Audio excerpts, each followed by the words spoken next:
la changte ti athiam boka report ngai nom takaron pek be sayang lokso mangu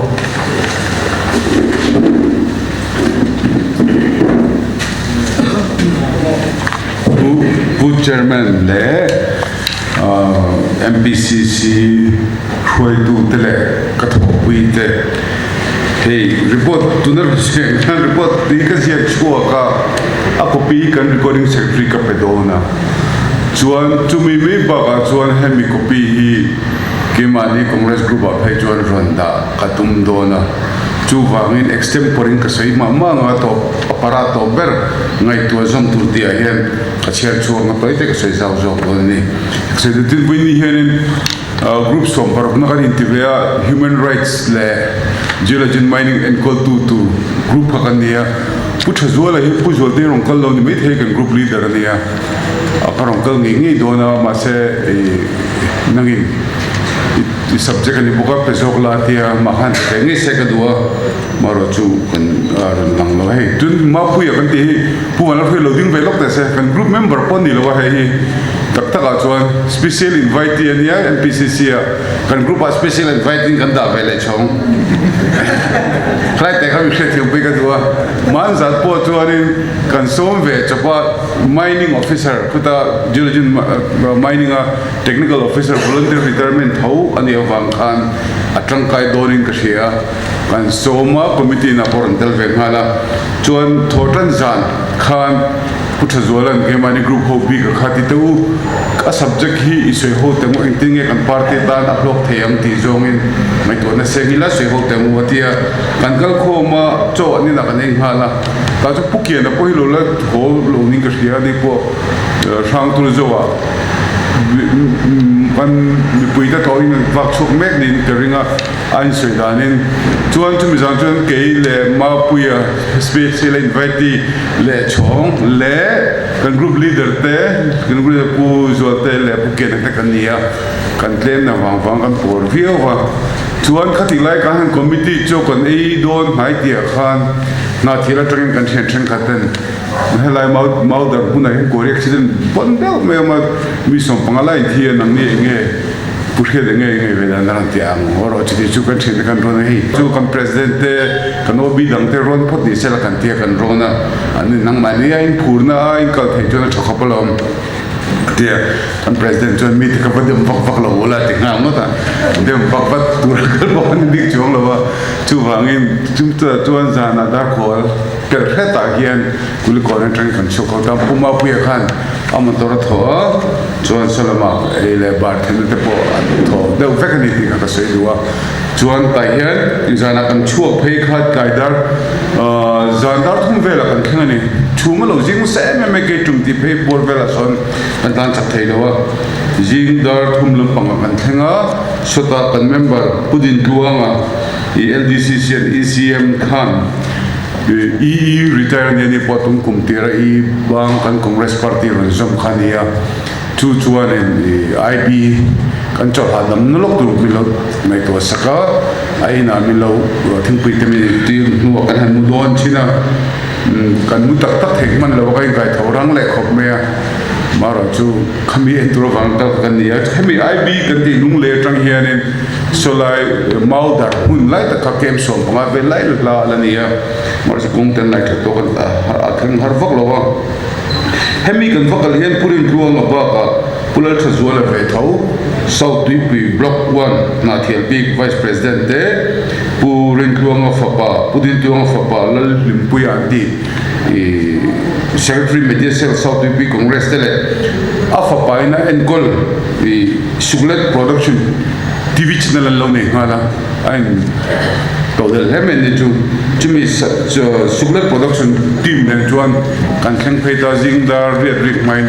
kan theng phei a chuta chuanin MPCC ho ba NHIDC ho tu te na thil DC SP te ba ka state disaster response force and SDRF te am police te we me te khoche vel bi ano kum kho mek to kan vakal ve a Dari ruwa ka du sam te mela an ho tu de zo do ni la ko do ni la an soi than do lo di kha hria renga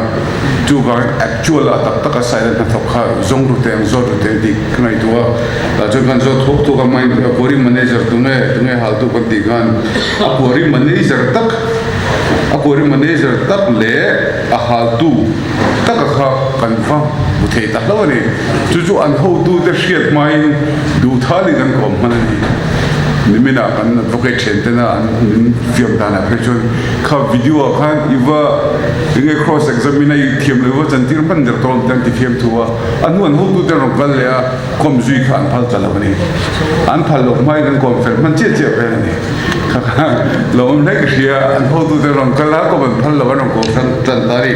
chu chu ni atin helaya hianin ahun kan vathan hian a than pain mithi ruang zonvela khan kan nu lo kan kal chan ta chu technical awazira enge a wangla chan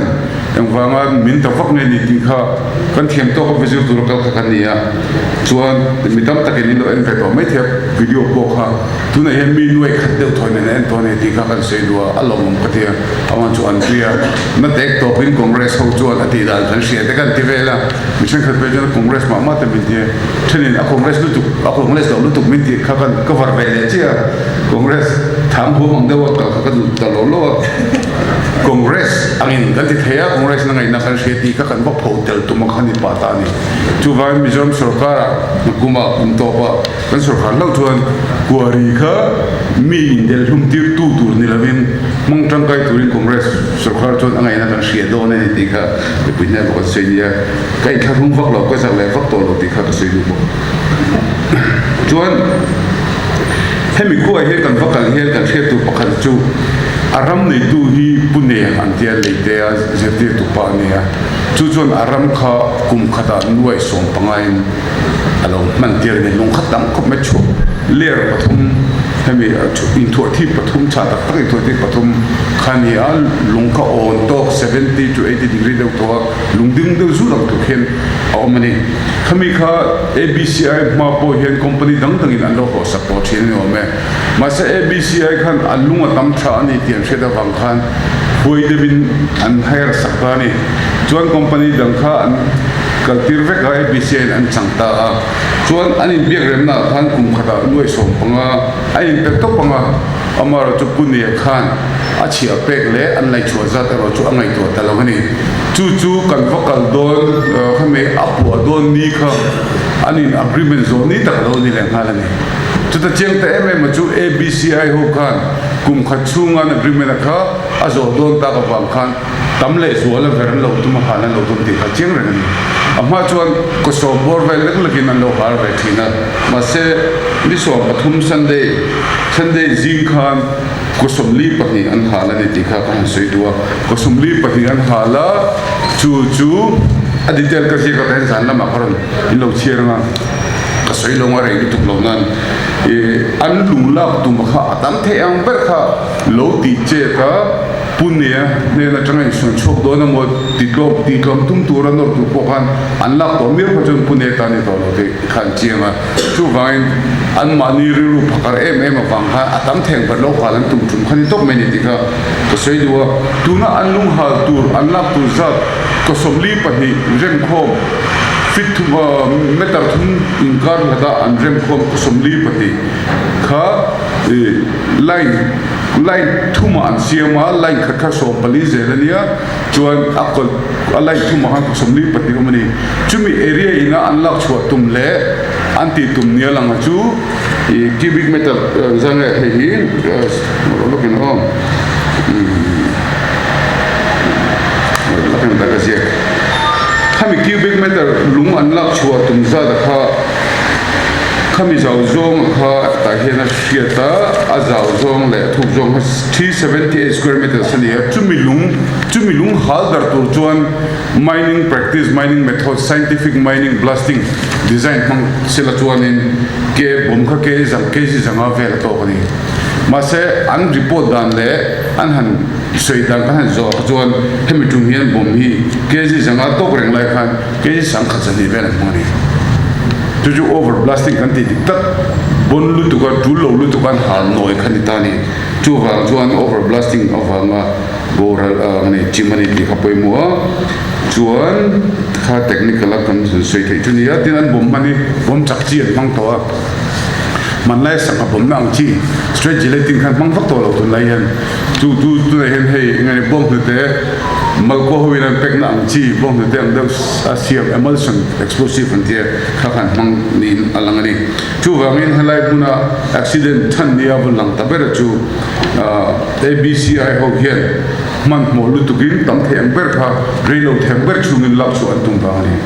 pakhatna anei tu dik tak ani lo wangin flying business di zuai lak zuai tam theng ber la kha pisatlen theng ber senga ti an do wanga hal he kan ni ti khriata mine sak 1952 ti te Indian explosive rules ti kha enga man ngai lo ti a chiang ani chuan kan han zir chena khan kha video em chu ni hrianga angai tu pa ber marandi a ti khani eng wanga meter ro thu ko verne ni eng wanga meter thuma in hata da nge ni eng tin nge akwa kha angil nge veranga adar zo nge asui zo nge ti kha angai ko na ophalo phim chuan blaster license ne mkate blaster license lo ni be ya blaster license ne ringa kha tok lo wa blaster license ne khan a hole tur a blast hole tur kha design thiam lo ni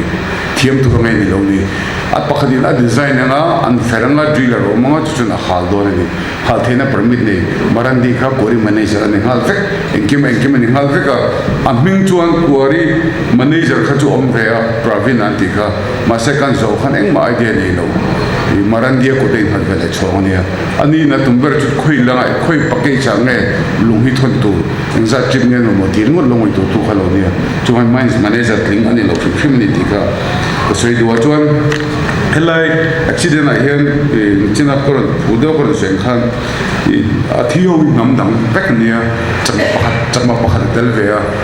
chuan ni sana kan theda chuan ani la chok zo to a mi som pani ania chuan a thi khate kha mi zo ni lo tham dang ania west bengal te jharkhand mi te ni wangin I du thu samin central supplier to hal fatani ti ka so do a nimin khan mine safety hoving go te tangin ahunan ko malani chuan modi me pon twitter mangin apoi ti je tele athi te noi ni chumri pek to thu po aron tilan kha chu ke mangai to na la ke chu anita a mizo te chu thita sela chuanin kanin huble me am ngai dam le me donin alanga chuan umjene vak don lawa chu hain tu tuma mizo ni lo vai bengal te jharkhand mi te hote anboral ve kha nikad da tak pe jani chairman and control zone ni chu chang duwa mar tu na mi ke mani party kal kho mina kan ngai to tura ka to chu ato pa hian pat I a hian ka zia ka ngai to zam tu ti ka ka cher chu nga mong chang in lo digest tu chino pakhatna chuan mizoram chungaram nei tu land holder sang vc pass house pass pp ri patal lc te hian ol sam le hadam taka vai company ne na lungla na tu an man ho tir mai thin hi film khol mai ni experience pakhat ka ne chu thil tlang vc son hemi abci po hi na thial bula nge kha tui chang li a son balu la phalna lo pe ve top me visi no pe ve top me a tak taka chon leilung ho sana kan ti balu ne mo lungpo hi visi ta ni lo sakhar ta ni chu van a pe thei tu ni lo ni ti shelo khan an lo pe a chumi tum phei chon cheng noi li na le ni a hun po se lo eng ma se lo an du za na thei top ti ne chu ta chon eng tinga paisa nin don ka te borai na ram ke lu te a tang thing bar lang to rin cheng so no noi li kangai to thina ai mu se thla ka te kan thingkang le zola thei jok te mu a phulu tu kan jena tu khan abc khan idea ni chuan chu ta chuan an balu la na khan nula pakhat atla hlum ta ka wang case kan file ta ni pun lung le zu ka case nei masak ber an hil le hala ta ju kala kan la chak zuya mar compensation ro chu ta po chuan abc khan an lo ral ve a noi thumin khoi huna ma en dan mai compensation kan claim to lo wang tin lo je tir ni noi thumin pek don level ka chun je ka chak film mi te ma se compensation kan te ko da kan kal china ko khan an lang ti am ni thu jinga kan ngai ti te dei me chu wangin ABCI kha kan no theilo criminal offenses chen khala ka jon kan inglawa VC po chu cheng sanga kan choi tir kha awareness atan trying ka ria lung le khe sa kan kan ti ko ni tu na hen hun tam taka VC te join JACT te we me te pon balu hin lo khal ver ngot me ni chu wang kha theilo kan ram kha kan huan pasan yum LC mo en pon ro se mining permit quarry permit amo mining list amo kan nei ma lo chuan kan ram mi eng anga lung balu pon na theilo ni ti keni congress ho chuan kan thira appointment ka thira chuan panina chuan ram ho tir tu pen company ne la changa lung balu chia mineral pack na report fel tak ane ve thin tur ni lein hoi house sakna major le minor mineral eng ang chi po ni se state of heart ta vek ani ti ria kan state of heart thei tak hian local taka sum na ve tu hi tu te po hian kan ngai poi mo em nga tu em han tur ni state sum nei le ni lo tur tu ma se bet kan ne vek ti ria ta hian a heta nei pa kan zo ta engzat lungen na chui ria shelo royalty PM chen PM shelo eng ma shelo ama min khan ABCI khan an peta ta chuan point thum koran sei zo chu I ABCI kha tu na hem boina tak tak kan nu chho don ta mai sak no e chun ABCI khan lang le do don no ne a quarry permit holder kha puni ani le to sini pumane kha chu wangin ati tu ABCI ni ma sela ram nei tu kha record to omda na khan ABCI om tat lo ni awang chu Mizoram minor mineral concession rules 2000 hoi hian Mizo fa te local lo chuan mining permit ani thei lo ni chu wangin chia ABCI na pe thei lo khima pumane mingin chi an pe ti na ta te kan accident na lo khan pumane kha dor tu ni vela ta ni mà chuyện thì cũng có chỗ rất là sẽ là vợ cái khi tôi chú National Green Tribunal in xua một tổ case and file na thì police in 3048 death due to negligence in and file boka cái case here serious bill don in alangani ngor là cái tiền á cái mà ni rưu à chuan hemi accident na wang hian kan ram chunga quarry le balu in kol hen ma son thei basic tai la thome tin Mizoram still serious the way pakhachu Mizoram minor mineral concession rules sabni hnuai hian enge mo wanga lungma mo ve zoi ta tan quarry permit anga din theile lung quarry manga ejong regol ta tan mining lease manga pek chwa dan om ve ve Mizoram minor mineral concession rules 2000 hi alan danin India ram state zong ina an balu le quarry en kol na pa changkang ber pol ni vetlatina amara chu a implementation na kan noi ber le thung mai theni ta chuan tu na hem boma kha ka se ka lok du chu bom buai kha zia bomina minti boi je chu kan thia dur la nga ko man ne mi pali tia an thi khau me ne kha ho khan khwe tenge boman ne ti kha chu de ni tu na pokoron kal lai na san chu NIA case kan ne ya ko ta bom case ka kal zoya heta kal don tik shara wangin dar khata mission sakru ko tir kron din dar khata kal le ngai dona ta ka soi du chu hemi quarry permit an nei to hi chuan tu pen quarry permit in dil ta in LSC mo VC rama mo anei tu kha kimanita sela kiman he NOC la quarry permit dil ta quarry permit mu ve le kha DC hian explosive license case something pangachin apeve theni explosive rules no hian chumi DC na pek thei chu kan khre tu chu quarry e jong ta tan ni lavin lunghal mo ve zok voi hi khan mo ve zok ta tan petu ani lai khan Mizoram quarry owner te hian explosive license kha Guwahati tanga Pessoa tanga control of explosive tanga mukha how ta ka wang khan DC tan dil me ngo mani ka dil der ve chin ni pakat mengin chuan case khan pending de ri quarry permit kan nei fel to kapi an office no kapi he nge nje tenga min dik sa be don ka tia ati tu pa hilo a chol la ati ani le ati tu pa chu nge ni ka te ne LDC ni de LDC khan explosive rules karon implement don ne ani le khuda geologian mining a mining engineer tu nom ve ani na quarry permit ante quarry om je bom man ngai hala chumi chin endik le kher chu nge thu na athiam lo zo ge athiam zo khal ge en di don tin ni in sum siam du ba ani bani me ka te me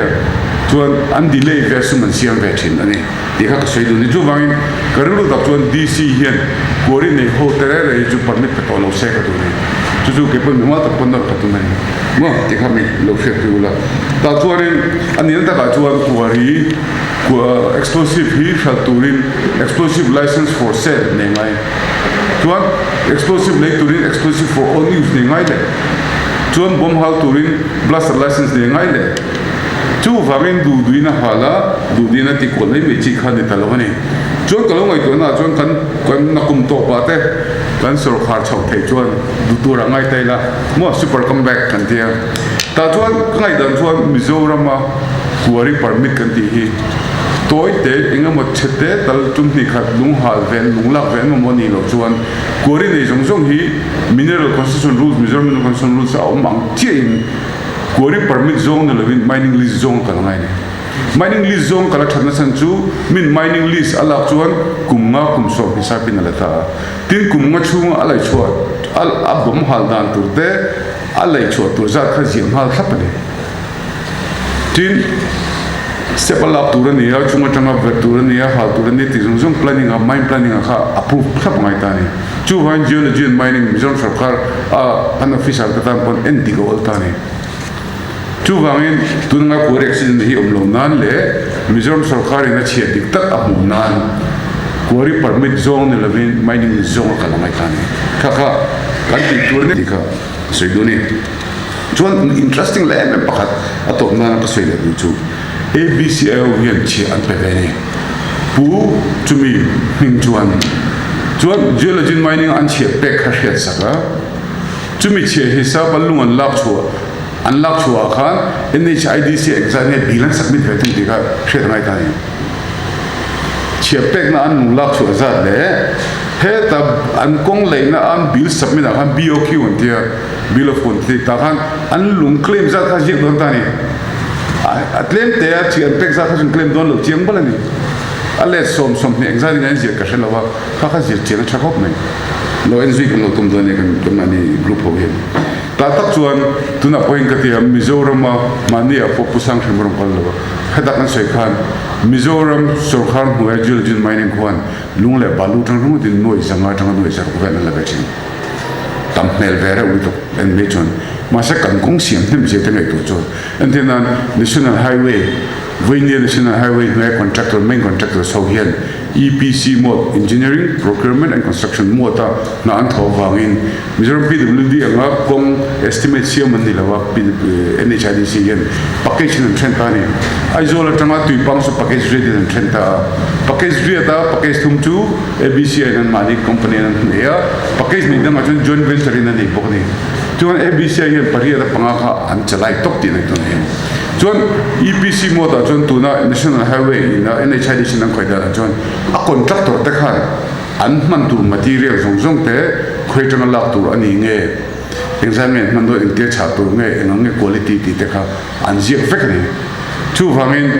kan Mizoram sarkar state sarkar PWD ho engineer te le contractor te in bithiama revise estimate and check om the to lo ni EPC mode chang kan em chin ta ni a contractor in en fang a noi viable sa sai ka thongum ati chu a thongum lo thu thiam to lo chu wangin contractor khan amas atir tang khan tam them berin estimate a siam ve lo thelo ni chumi chu approve tira chumi chu anti tareng reng lo ti kha NHIDC contractor ne lovin independent monitoring agency om le tani khang pathum tang khom kha nge om ta chu ni tani ta tak chuan tu na hian an lung hi an EPC mod noya an estimate siam na chuan kalai na tanga lak tu ne ta ni silchar bu Mizoram lung cha tok lo tin chuan kalai bula tanga la tur khan approve om ta contract an pulta mase lung kha Mizoram lung mang le ta dei si kalai na tanga lung local om thom contract ni talai tak chuan kan contractor tel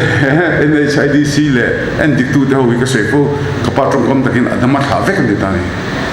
adama tha ho khan sei ho do ne ni ti ka che mani chuan hemi monitoring ha chaklu tu wa ti ngai khre chuan hemi kan vocal he min ti phu na sa le ya ABC ho te kan ngai bang thim ni lovin an contractor le na nian thok theya thok sela ma se kong tha an mo be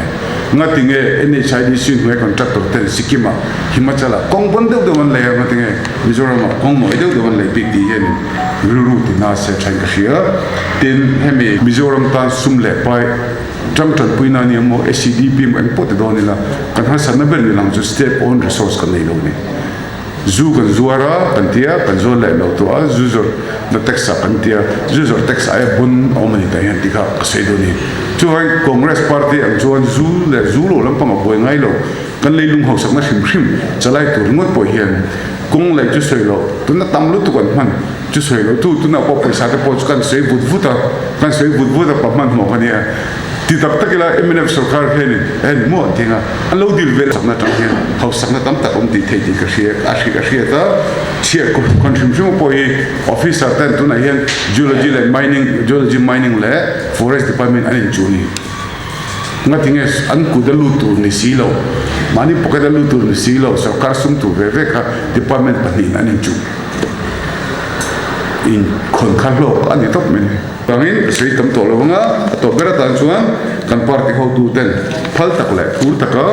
min voto MAUDARH QUARRY CHIM jir chiang tura min phal sakawang te le winu ni a du thala report tek na chance min siam sakawang te dan loma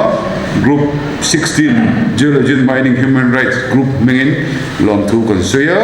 nakum sang ni pathum to lama Mizorama congress party super comeback ring tu le chulam hoizo ma la ve char turin ke som back tu bok choni tu zo ni se vai chu lama